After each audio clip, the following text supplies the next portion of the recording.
Assalamualaikum, halo bun, welcome back to my channel. Di video aku kali ini, aku bakalan sharing lagi nih tentang pengalaman aku melahirkan normal di rumah sakit dengan menggunakan BPJS. Nah, seperti di video aku sebelumnya, di video aku yang pengalaman melahirkan dengan induksi, itu melahirkan normal, terus pengalaman kontrol kehamilan di puskesmas, di bidan, dan kali ini aku mau cerita lagi pengalaman aku melahirkan normal yang menggunakan BPJS Kesehatan. So, buat bunda-bunda semua yang penasaran, ditonton terus ya, jangan sampai di skip.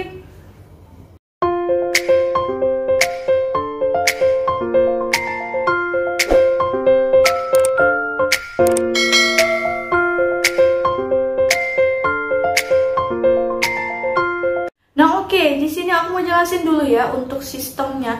Bagaimana sih sistem BPJS ini yang sehingga bisa membuat aku itu lahiran di rumah sakit secara normal itu menggunakan BPJS tanpa biaya 1% pun. Ya, sebenarnya kita membayar dengan BPJS tadi karena kan kita sudah membayar iuran BPJS setiap bulannya. Nah, kalau aku itu karena BPJS-nya itu dari suami, dia itu udah dipotong otomatis dari gajinya setiap bulan.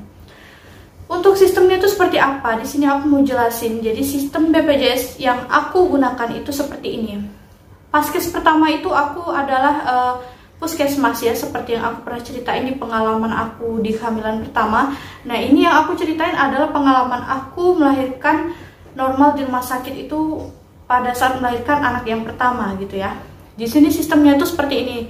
Bun, paskes utamanya itu, paskes pertama itu adalah puskesmas, terus kemudian di situ ada rujukan rumah sakit rujukan untuk ibu hamil ya, itu dia langsung ke rumah sakit ini. Nah, sebelum aku mengalami namanya melahirkan normal di rumah sakit ini, aku tuh udah cari informasi dulu gitu. Jadi waktu aku mengganti paskes itu secara online melalui JKM Mobile, seperti di video aku sebelumnya, aku udah buat juga tutorialnya. Bunda bisa klik aja langsung linknya di atas, atau nanti aku kasih linknya di deskripsi. Di sini aku tuh udah cari tahu dulu di puskesmas ini untuk rumah sakit rujukannya itu kemana aja sih gitu. Karena aku nggak mau sampai salah pilih rumah sakit, apalagi ini itu tuh kehamilan pertama aku gitu kan, dan aku tuh menantikannya udah lama banget. Dan ternyata rumah sakit rujukannya itu sesuai dengan yang aku inginkan. Kebetulan di Batam itu ada rumah sakit ibu dan anak, dan situ merupakan rumah sakit impian aku untuk melahirkan anak pertama aku. Nah, jadi kemudian setelah aku mengetahui jadi sistemnya seperti ini, paskes pertama itu adalah puskesmas, terus di situ untuk rujukannya ada rumah sakitnya. Nah, jadi ini adalah sistemnya yang harus kita ketahui dulu. Jadi untuk para bumil semua jangan asal memilih ini ya paskes gitu. Jadi sehingga itu kalau kita salah pilih itu bakal menyulitkan kita untuk menjalani proses persalinan. Nih, jadi ini yang harus benar-benar diperhatikan seperti yang aku alami sendiri. Itu dia tadi mengenai sistem BPJS yang aku gunakan. Terus yang kedua adalah alasan aku melahirkan di RS dengan BPJS itu tadi kenapa gitu. Kok bisa sih aku melahirkan normal di rumah sakit dengan BPJS, padahal kan yang Bunda ketahui itu biasanya untuk melahirkan di rumah sakit itu menggunakan BPJS itu biasanya hanya yang memiliki indikasi tertentu ya, misalnya emergency ya, itu biasanya kebanyakan yang sesar gitu, misalnya itu bayinya sungsang, melintang seperti itu, yang memang dia tidak bisa melahirkan normal di bidan atau di puskesmas. Nah, di sini indikasi yang aku alami kebetulan, dan memang aku nggak tahu ya ini rezeki atau gimana, karena memang aku pengen banget lahiran di rumah sakit tersebut, mau itu dengan bayar sendiri pribadi ataupun juga dengan BPJS. Tapi alhamdulillah di sini aku malah dikasih lebih ya dari apa yang aku minta. Aku bisa melahirkan di situ dengan menggunakan BPJS. Jadi awalnya itu ceritanya itu aku sedang kontrol kehamilan terakhir di usia kehamilan 38 minggu 2 hari.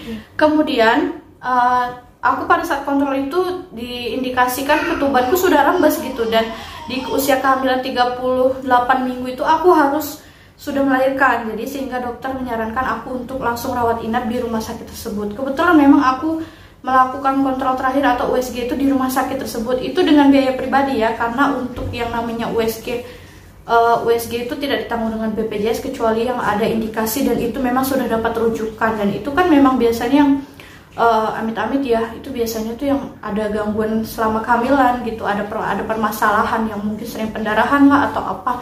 Nah itu biasanya akan dapat rujukan. Nah kalau ini aku bayar sendiri pribadi karena memang niatnya tadi pengen lahiran di sana, entah itu nanti dengan biaya sendiri ataupun dengan BPJS.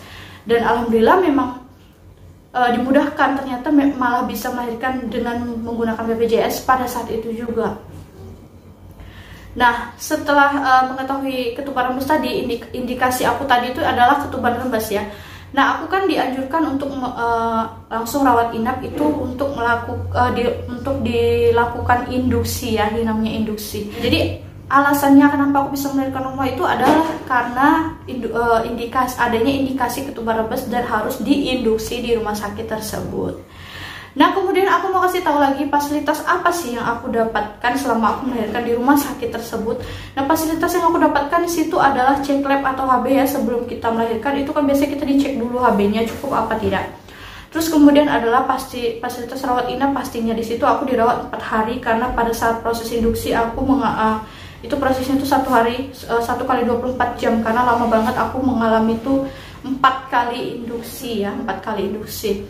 Terus juga dapat fasilitas ini nih, aku diurusin akte kelahiran anakku dan itu tuh sama sekali tidak dipungut biaya, itu semua dibantu diuruskan dari rumah sakit. Nah terus nih yang manfaat yang aku rasakan adalah BPJS ini tuh sangat-sangat membantu gitu di saat keadaan yang tidak pernah kita inginkan gitu, yang tidak pernah kita duga gitu kan.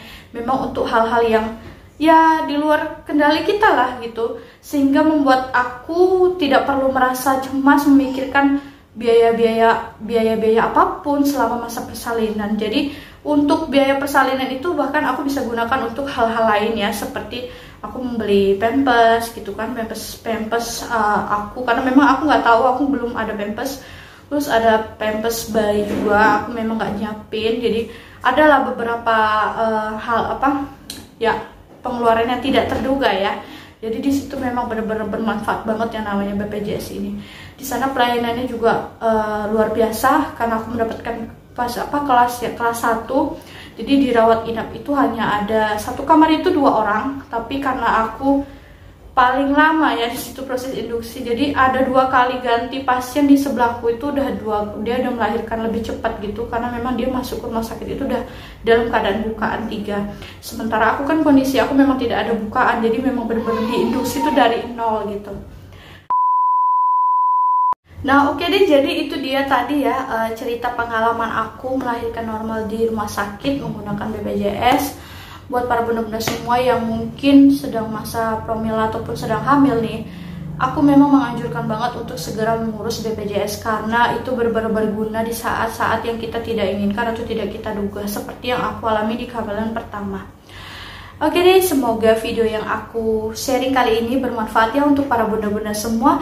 Jangan lupa untuk terus support channel aku ini dengan cara klik tombol subscribe dan aktifkan notifikasi loncengnya, supaya bunda-bunda semua tidak ketinggalan dengan video-video aku terbaru berikutnya seputar parenting dan seputar kehamilan. So thank you for watching bun, and see you on my next video. Bye bye.